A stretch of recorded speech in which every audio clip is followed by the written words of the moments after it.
दरबारे मुस्तफ़ा का, दरबारे मुस्तफ़ा का दीदार अल्लाह अल्लाह।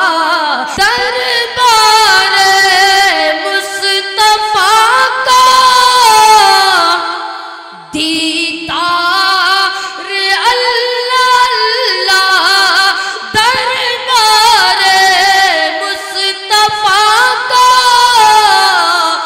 दीदार अल्लाह अल्लाह।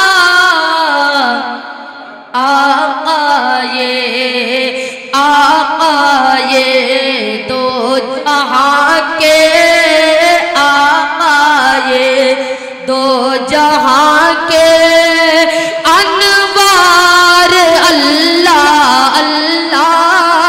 आइए दोस्तों, इसी मदरसे के एक और तालिब इल्म को आपके रूबरू पेश करना चाहता हूँ। एक थोड़ी सी उम्र का तालिब इल्म है, लेकिन पिछले साल इस मदरसे से हाफिज़ हुआ। मेरी मुराद अकमल अब्दुल्ला, वो माइक पर तशरीफ़ लाएं और सीरत पाक सल्लल्लाहु अलैहि वसल्लम का जो सिलसिला मंजूम चला है उसको मंसूर अंदाज में यानी तकरीर पेश फरमाएं सीरत पाक सल्लल्लाहु अलैहि वसल्लम के उन्वान पर। अकमल अब्दुल्ला माइक पर। बिस्मिल्लाहिर्रहमानिर्रहीम। अल्हम्दुलिल्लाहि रब्बिल आलमीन व बिका नस्तईन, अम्मा बाद।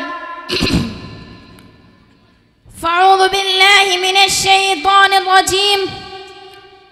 बिस्मिल्लाहिर्रहमानिर्रहीम। या अय्युहन नबिय्यु इन्ना अर्सलनाका शाहिदन व मुबश्शिरन व नज़ीरा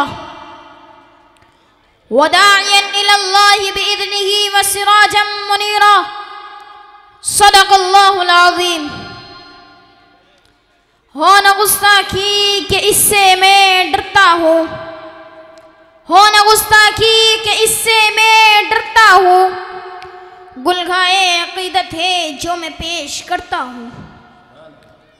आपकी ज़ात ही कुछ ऐसी आली है, आपकी ज़ात ही कुछ ऐसी आली है, समझ में कुछ नहीं आता पसो पेश करता हूँ।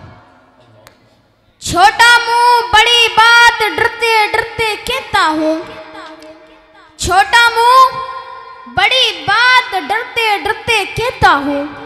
मैं शफाअत का हूँ तालिब, इसी की ख्वाहिश करता हूँ। दीन मोहम्मदी सल्लल्लाहु अलैहि वसल्लम की फिदाकारों, मैं इस बात का दिल से एतराफ़ करता हूँ कि मैं एक अदना सा तालिब इल्म हो जो सीखने सिखाने के ज़माने में यकीनन इंसान और मुरक्कबुम मिनल ख़ताई वन निस्यान के तहत मुझसे गलती हो सकती है। इसीलिए आप मुस्लिमीन उम्मत से आजिज़ाना इल्तिमास करता हो कि मेरे ख़ताओं को दरगुजर करते हुए मेरी इस्लाह फरमाए।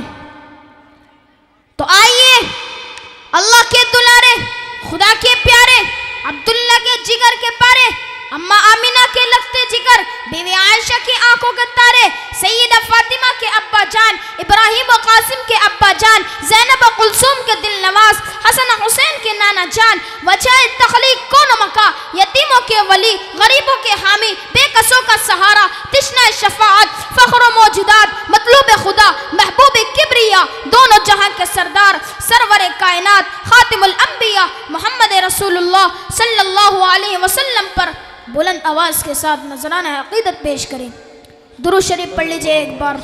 अल्लाहुम्मा सल्ली अला मुहम्मद व अला आलि मुहम्मद।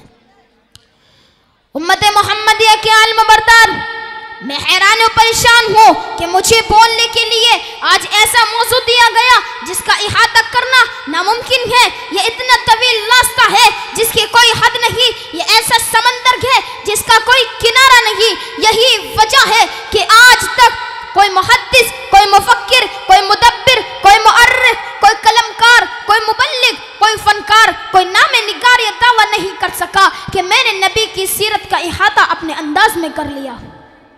दोस्तों, यकीन जानो कि अगर ये ज़मीन और आसमां वमा फीहा आप सल्लल्लाहु अलैहि वसल्लम की सीरत को बयान करने लगे तो दुनिया तक सत्य अशार के कलम और पत्ते खत्म हो सकते हैं, लेकिन मेरी नबी की शान सीरत पूरी नहीं हो सकती। तो मेरी क्या मजाल कि मैं उस काली कमली वाली की सीरत को बयान करूं, क्योंकि सीरत पाक पर लबो कुशाई करना जैसे सूरज को चिराग दिखाने के मानिंद होगा। हाँ, इस मौके पर मुझे शायर इस्लाम हजरत हसन रज़ी अल्लाह ताला अन्हु का वो शेर याद आता है जो उन्होंने अपनी मजबूरी जाहिर करते हुए कहा था, मा इन मदहतु मुहम्मदन बिमक़ालती वलाकिन मदहतु मक़ालती बिमुहम्मदिन। तर्जुमा, मेरी क्या मजाल कि मैं अपने अशार से मदहते रसूल का हक अदा कर सकूं। हाँ, मैंने जिक्र रसूलुल्लाह सल्लल्लाहु अलैहि वसल्लम से अपनी बात की जरूर मदह सराई की है। इस्लाम के परवानों, मुझे कुछ समझ में नहीं आता कि मैं अपनी बात कहाँ से शुरू करूं। आया मैं उन अजाइबात मुअजिज़ात का तज़किरा करूं जो आपकी पैदाइश से कब्ल ये कह रहे थे, ये बता रहे थे कि ए आलम के इंसानों, खबरदार, दुनिया में नूरानी शख्सियत वजूद पजीर होने वाली है। या आपकी विलादत और बासआदत को मौज़ू गुफ्तगू बनाओ, या आपकी आसमान की सैर का तज़किरा करो, या आपका शक्कुल कमर का मुअजिज़ा बयान करो जिसका किसी शायर ने नक्शा खींचते हुए कहा है, शक्कुल कमर का मुअजिज़ा है मदीने से आया, शक्कुल कमर का मुअजिज़ा है मदीने से आया, मुंह ने शक हो कर लिया दीन को आगोश में। या आपकी उंगली से जिस्म जारी होने वाला वाकया बयान करो, या लैलतुल जिन का वाकया बयान करो, या ताइफ के दर्दनाक हालात को बयान करूं, या अबू जहल के हाथों में कंकरियों से कलमे पढ़ाने वाला वाकया बयान करो जिसको नज़म में यूं पेश किया जाता है, कंकरियां जो अबू जहल लाया सरकार ने कलमा उनसे पढ़ाया, कंकरियां जो अबू जहल लाया सरकार ने कलमा उनसे पढ़ाया, फिर भी वो ईमान नहीं लाया, फिर वो भागा दीन से दन दनादन।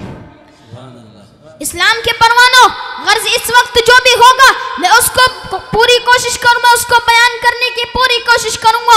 अव्वलन आप इब्तिदाई आफरीनिश की तरफ आए। उस बनाने वाले ने सबसे पहले किस चीज को बनाया, उस खाली को कौन मकान ने सबसे पहले किस चीज को पैदा फरमाया, आकाए मदनी मोहम्मद रसूलुल्लाह सल्लल्लाहु अलैहि वसल्लम के इरशाद गिरामी है, अव्वल मा खलक़ल्लाहु नूरी, सबसे पहले रब्बुल इज्जत ने मेरे नूर को पैदा फरमाया, जिसकी किसी शायर ने इहाता करते हुए कहा है, सबसे पहले मशीयत के अनवार से नक्श रुए मोहम्मद बनाया गया, सबसे पहले मशीयत के अनवार से नक्श रुए मोहम्मद बनाया गया, फिर इसी नक्श से मांग कर रोशनी बज़्म कोनो मक्का को सजाया गया।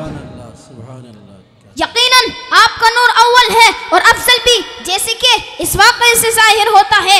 हज़रत आदम अलैहिस्सलाम अपने बेटे हज़रत शीशा अलैहिस्सलाम को आखिरी वक्त में वसीयत करते हुए बता रहे हैं, फरमा रहे हैं कि ए शीश, क्या आप सल्लल्लाहु अलैहि वसल्लम को मालूम भी है कि तुम्हारी पेशानी में इतनी चमक किस चीज़ की है? तो हज़रत शीशा अलैहिस्सलाम ने लाइल्मी का इजहार किया, तो हज़रत आदम ने फरमाया, ए मेरे बेटे, ये एक नूर है, और फरमाया ये ऐसा वैसा नूर नहीं बल्कि उस ज़ाते अतहर का नूर है जिसके लिए ये ज़मीन और आसमान बनाए गए, और फरमाया ए मेरे बेटे, इस नूर की हिफाजत करना, और आपकी बहुत सी फजीलतें बयान की। दोस्तों, हज़रत शीशा अलैहिस्सलाम अर्ज कर रहे हैं कि अब्बा जान, क्या बेटे का रुतबा बाप से भी ज्यादा होगा? तो हज़रत आदम अलैहिस्सलाम फरमा रहे हैं, हाँ, क्योंकि अल्लाह ताला ने उनको नवाजा है और उनकी बरकत से उनकी उम्मत को ऐसी ऐसी बातें अता फरमाई जो मुझको भी नहीं मिली। अव्वल तो ये कि मुझे अदना से कसूर पर जन्नत से निकाला गया, और उनकी उम्मत हजारों गुनाह करेंगी लेकिन फिर भी वो जन्नत में जाएंगी। और यहाँ तक कि तो खुदा ताला ने मुसलमान के हाथों में जन्नत को फरोख्त कर दी है। कुरान कहता है, इन्नल्लाह अश्तरा मिनल मुमिनीना अनफुसहुम व अम्वालहुम बिअन्न लहुमुल जन्नह, बेशक अल्लाह ताला ने मुसलमानों के हाथों में उनकी जानों और मालों के बदले जन्नत को फरोख्त कर दी है। बस जन्नत उनकी ममलूक और वो उसके मालिक है। दूसरी ये कि ए शीश, मैं जन्नत में रहा लेकिन जन्नत मेरे लिए आरिया थी, और उम्मत मोहम्मदिया जन्नत के बाहर रहकर भी उसकी मालिक बन गई। तीसरे ये कि ए शीश, मुझे एक खता पर जमीन और आसमान में नाफरमान ठहराया गया, मशहूर किया गया। कुरान कहता है, वअसा आदम रब्बहु फगवा,